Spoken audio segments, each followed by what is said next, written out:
Jan friends, I'm Major Gaurav Arya and you're watching the Chanakya Dialogues English. This gramophone is actually Pakistan and that dog is Khalistan. You know? He's listening to his master's voice. That is his master's voice. So I would like to take that analogy a little further and say that Pakistan has a mad dog, Khalistan. And once you have a dog, why would you bark? Why would you bite?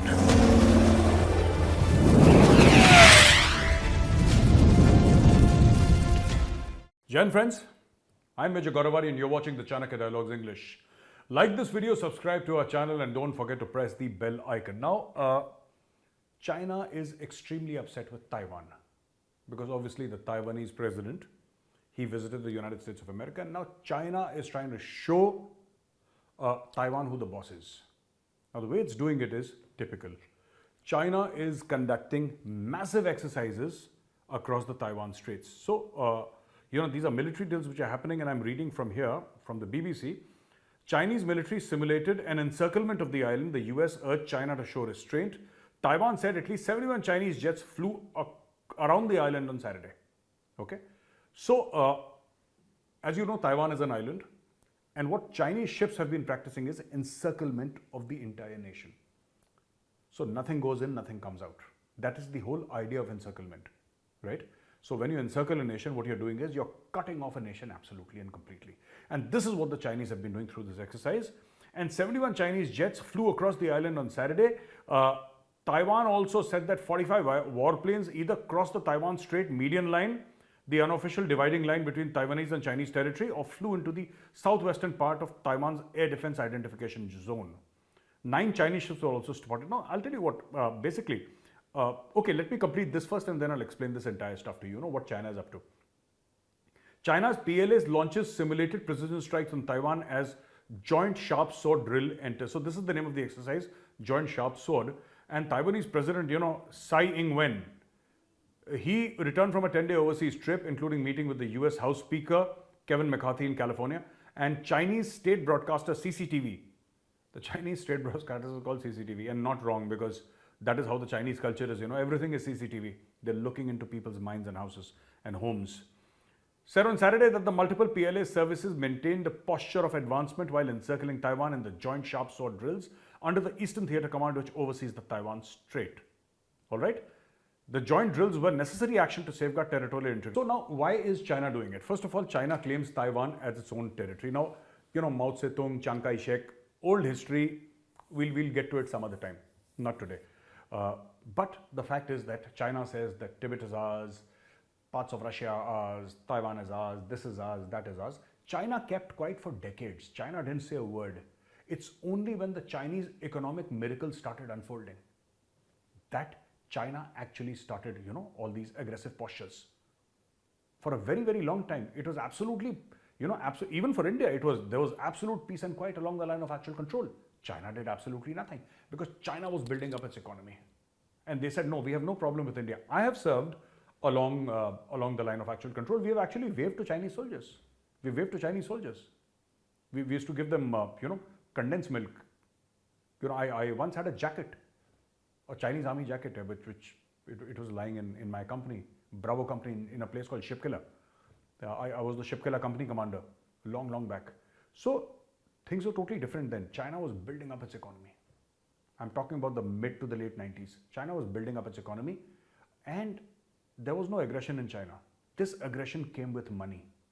And this aggression China was always aggressive. It is just that China did not have the money and the resources earlier. But when its economy started getting supercharged and it became the manufacturing hub of the world and it realized that, the entire world's supply chain, at least of manufacturing, depends on China, that is when China started showing its real intent and its real character. Now, what China is doing to Taiwan is typically what it wants to do to many other countries whose territory China claims. And the only thing will be, in this case, I can say is that countries need to get together and take kinetic action against China. I'm not calling for a war here, mind you. I'm not calling for war. But China should know that Taiwan has the capability to shoot down its jets. If you cross a certain line, because today, you know what the Chinese will do? Chinese will probe and Chinese will keep on probing and they'll continue to probe. Slowly and slowly, they'll probe. And they will probe to such an extent where, you know, they'll make it almost normal. For example, entering into Taiwanese airspace will be normal. And then they'll go deeper and deeper. And suddenly you'll find that they are flying all over Taiwan. That is how the Chinese do it. It's like, you know, feeding, I don't know if you've heard these stories of people getting used to poison. They used to give them very, very small, very minuscule doses of poison, and they would get used to it. You know, earlier they'll initially fall sick, and then their body will develop some sort of an antibody or something like that to fight against that poison, and then they would get used to having that poison in larger quantities. I don't know whether these are true stories or myths, but this is typical Chinese tactic. Keep on pushing. They've done that on the line of actual control also. The Indian army pushed them back, but this is what they're trying even now as I record this video. They're trying that along the line of control. No, a gentle push here, a gentle nudge there, you know, aggressive posture here, not so aggressive here, defensive here, all along, and, you know, keep things moving, keep things hot. This is what China does. But, you know, I think Taiwan and India also need to get together. And if tomorrow China, the way to counter China is simple. If tomorrow China is threatening Taiwan, India should activate the line of actual control. India should tell its mountain divisions, you know, start probing, going inside China a little bit. China does not have the capacity to fight on 2-3 fronts. No country does. No country does. Even the Americans, if you see the Americans, which have the greatest military, I mean, the world has ever known. This behemoth called the American military industrial complex, and this Marines and their Air Force, Navy, Army, etc. Everything, their manufacturing bases, their corporates. I mean, there is nothing like this that the world has ever seen in the history of this planet, what the Americans have designed. And even today, the Americans don't fight on their own soil. Their army is not allowed to operate inside the United States of America. So their army operates outside. They have bases within the US, but there are no operations inside the US. So always remember, any country, however big, cannot handle aggression or cannot handle impact on multiple fronts. We must have some sort of a understanding with Taiwan. Maybe give Taiwan Agni missiles. Maybe give them Prithvi missiles. Maybe give them BrahMos. So what if the Chinese don't like it? Chinese anyway don't like it. Chinese anyway don't like it. And China is, you know, under any condition, what the Chinese are going to do is, they're not going to stop along the line of actual control. Let me tell you this. I'm going slightly away from the main topic, and I was supposed to speak only on Taiwan. That is what my notes said, but I said, let me also give you a flavor of the line of actual control here, because my understanding of the line of actual control is slightly better than my understanding of China. Not that I'm an expert on it, but let me tell you.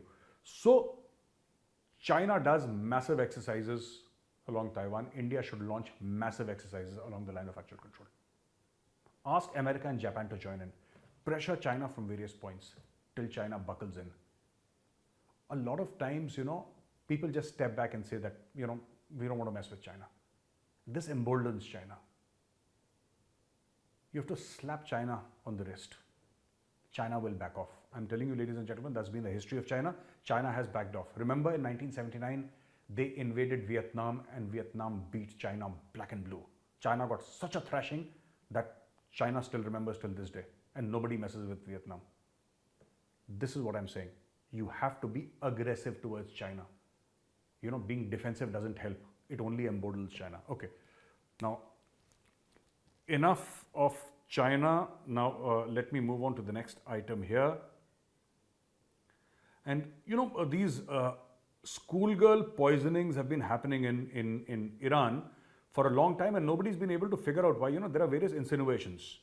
But the poisoning cases, they say, began 2 months after the start of a protest movement in Iran sparked by the September 16th death in custody of Mahsa Amini, 22, following her arrest for allegedly violating the strict codes for... So Mahsa Amini was the lady who was a 22-year-old young woman who said she'll not wear the headscarf or the hijab. So after her killing, she was killed by Iranian authorities. And after her killing, this whole thing of poisoning schoolgirls started. I don't know what kind of a crazy regime would poison schoolgirls for what reason, yeah, but you know, it's been happening in Iran for some time now. And they say that dozens of schoolgirls were poisoned on Saturday in several schools across Iran, local media reported, in continuation of the mysterious phenomena that has shaken the country for months. Since late November, many schools, mostly for girls, have been affected by sudden poisoning incidences from gas or toxic substances. Now, one thing is certain here. Since it's happening time and again, obviously, it stands to reason that this is not an accident, because an accident happens once or twice or thrice, not even thrice. I mean, this is happening regularly. Specific schools are being targeted, which essentially means that somebody is out to target young schoolgirls, instill fear in the minds. Don't go to school. Don't study. No education for women. Be inside the home. You know, you're trying to browbeat these young kids here. And this is what is happening. And I think it's happening under the watch of the Iranian regime, because why would the regime allow it otherwise? These people are so confident and have been so confident in controlling the thoughts of the people. That is the level of control the Iranian, the Khomeini regime exercises. Why can't they figure out for months and months who's involved in the poisoning, unless they themselves are involved? Because there is some pressure somewhere that the police are not getting active on this, the Iranian police, and they're not even attempting to find out. Because this has happened. There are more than a dozen cases that I know of, which I've read from the media, have happened. And the police still say that we don't know who's doing this. And they're using toxic substances. Toxic substances are not available off the shelf, right?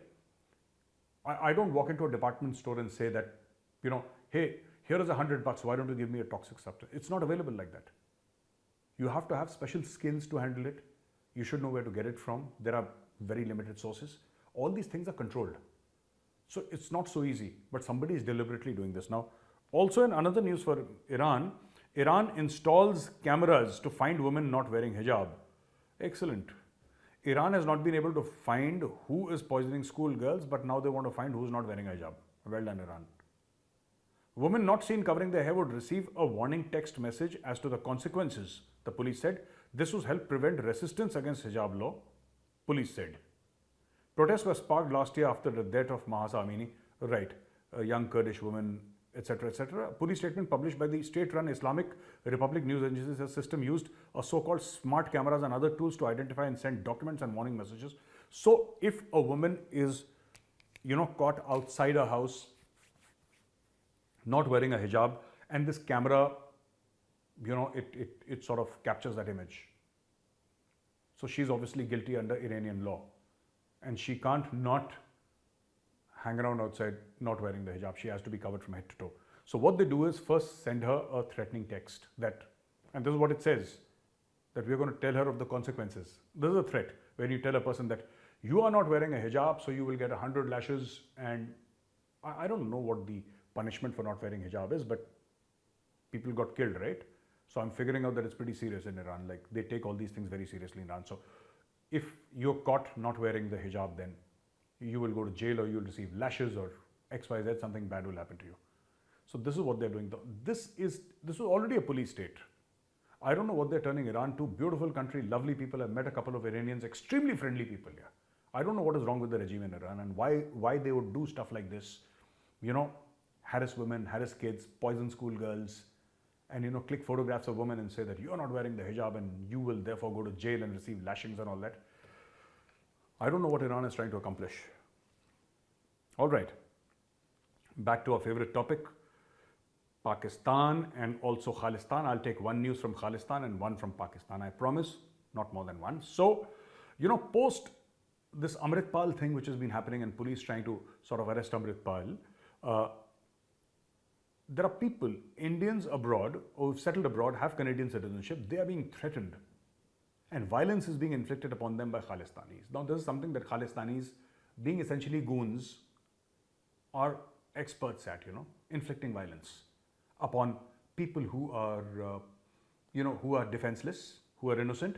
Khalistanis are experts. They're essentially bullies. They operate like, pack of wolves. They'll come, they'll attack one person, and they'll go away.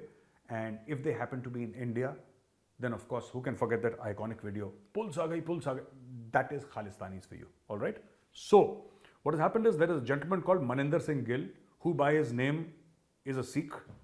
Now, he's the president of Friends of Canada in India Foundation. Now, this is a foundation he runs, and he says that, we should encourage friendship between Canada and India, and peace, love, friendship.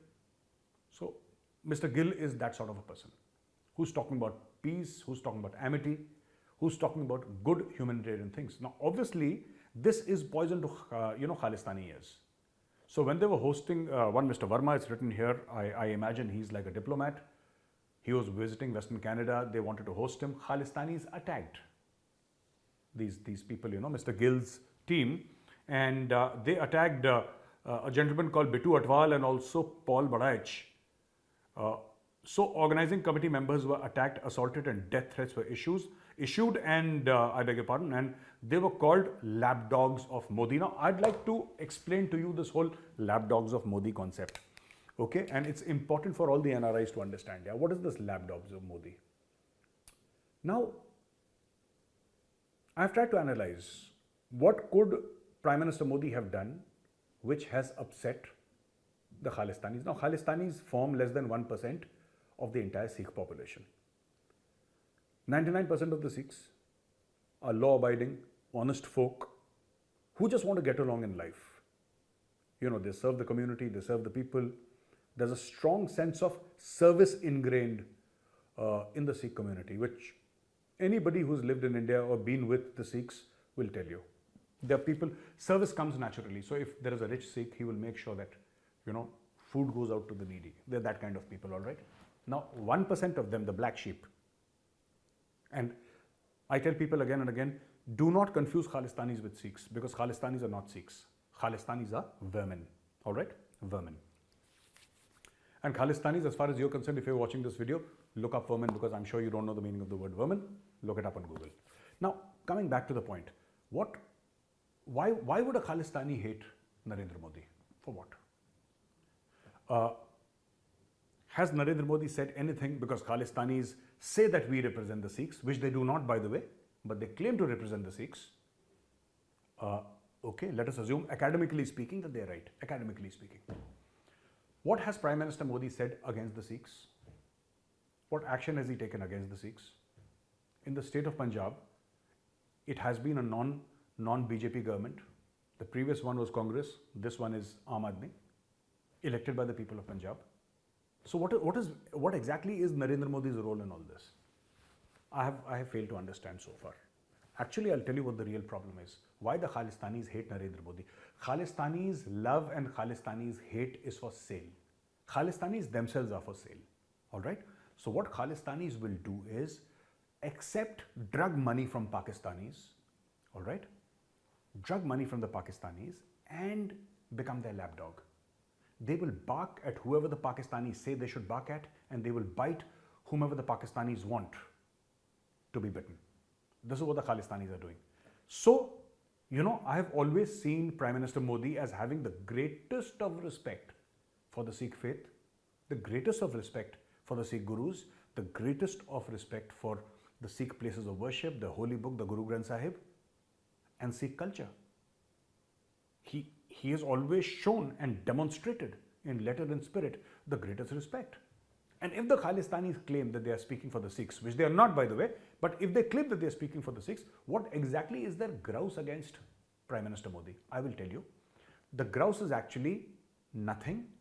It is what their masters... You heard that this thing, have you ever seen that gramophone with the dog, his master's voice, long back? That company, I don't think exists right now, or I haven't seen it, but there's the very famous logo of a dog. During our time, it used to be there, very popular. We used to have those LPs, those players, and this huge gramophone record and a dog, this thing. So this gramophone is actually Pakistan, and that dog is Khalistan, He's listening to his master's voice.